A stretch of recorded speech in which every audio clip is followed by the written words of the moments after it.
The cathedral had long been silent. Once its soaring stained glass windows bathed the stone floor in holy light, hymns echoing against its vaulted ceilings, prayers whispered into the eternal silence of God. Now the air was heavy with the taste of ash, and the colored windows no longer told stories of saints and salvation. They burned with unnatural fire, as though the sun itself had been enslaved to fuel the light of something darker. At the center of this forgotten sanctuary stood the figure that the world no longer dared to name aloud, the keeper of the burning heart, clad in robes embroidered with ancient sigils. His face was a mask of obsidian etched with living veins of ember. His eyes glowed like molten iron, unblinking, eternal. In his chest, bound by gold and rune-carved armor, pulsed the burning heart itself, a star torn from the heavens, caged in mortal flesh. It blazed with an orange-golden light that painted the cathedral walls in living fire. He raised his hands, and the heart throbbed in answer. Its glow spilled into his palms like liquid flame, illuminating the ridges of his gaunt cheeks, the hard line of his mouth, and the crown-like crest that marked his brow. He was not always this. Before the curse, before the covenant, he was Saradin, a humble monk of the Order of Dawn. He had walked these same cathedral halls barefoot, sweeping away dust, copying scripture, and tending to candles. His hands once knew only parchment and prayer, not flame and ruin. But Saradin was curious, too curious. While others prayed to the light, he sought to understand it. What was light? Why did it bless some and burn others? Why did miracles flicker in and out of the world as though rationed by divine cruelty? His questions were forbidden, his studies condemned. But when the old High Father died, Saradin found within the man's chamber a hidden vault, sealed in blood and scripture. Inside he found it, a fragment of fire bound in chains of silver. It was alive, a living star, small enough to fit in his hands, yet heavy with the weight of eternity. The text named it Cor Infernalis, the burning heart. It was neither holy nor unholy, but raw essence, the marrow of creation itself. Legends claimed it had fallen from the sky in the first war of angels, when heaven and hell clashed in the womb of the world. The texts also warned that it consumed all who touched it. Saradin touched it anyway. The moment his fingers brushed the heart, it melted into him like molten glass, searing through skin, bone, and soul. He fell screaming to the cathedral floor as his veins lit like rivers of fire. He should have died, but he did not. Instead, the heart spoke to him, not in words, but in hunger. It whispered of endless flame, of knowledge that burned brighter than any prayer. It offered him power beyond mortality, beyond sainthood, beyond gods. And Saradin, broken monk, heretic seeker, accepted. When the brethren of the order found him, he no longer bled. His wounds glowed with fire. His eyes burned. And when they tried to cast him out, he opened his hands and unleashed the heart's flame. The cathedral was cleansed in a tide of orange light. The hymns ended in screams. By dawn, Saradin was no more. Only the keeper remained.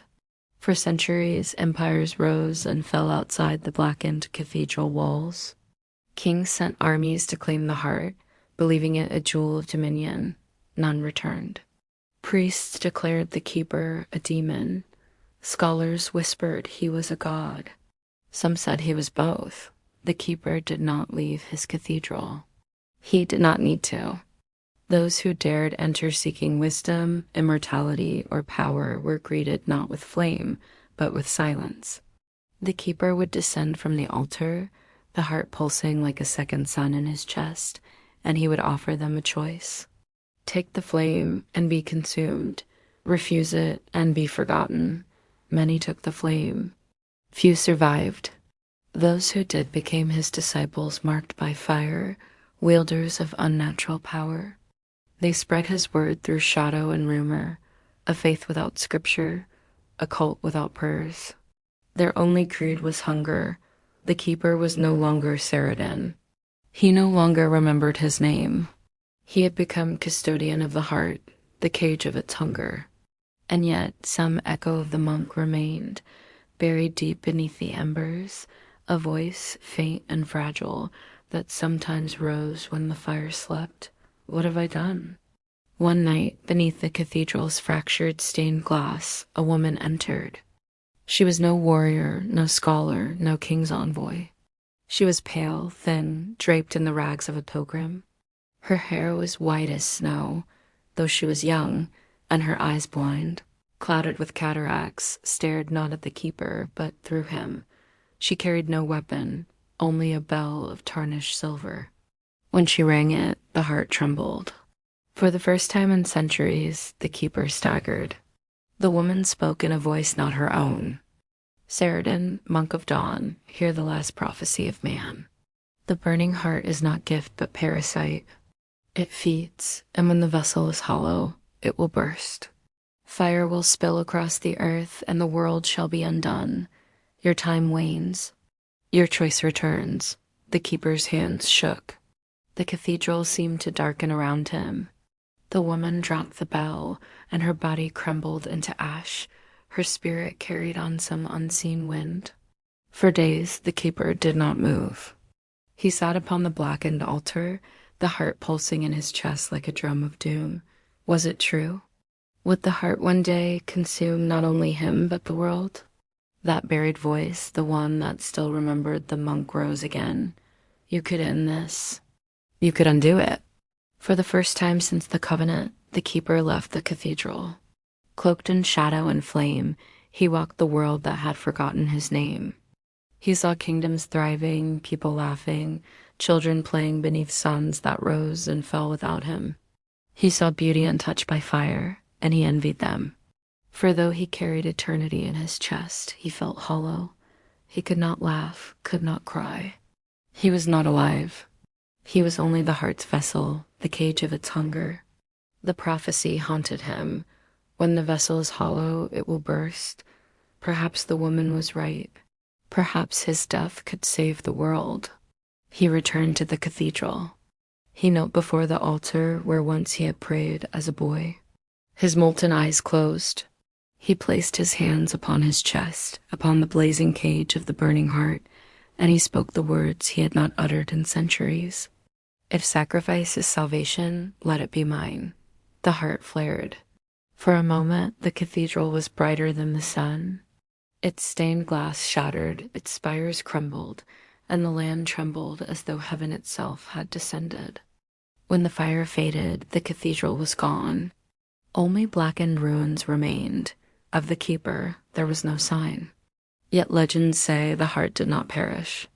Travelers speak of a single ember, glowing amidst the ashes of the fallen cathedral. It does not burn the hand that dares to touch it, nor does it vanish. It simply waits, pulsing with faint light, as though dreaming. Some say the keeper succeeded, and the heart sleeps until the end of time. Others whisper that Saradin's soul is bound within, guarding the flame from ever awakening again. But there are darker voices, still voices that claim the heart cannot die, only hunger. And that one day, when the world has forgotten fear, the ember will awaken, and with it, so too will the keeper. Thank you for watching.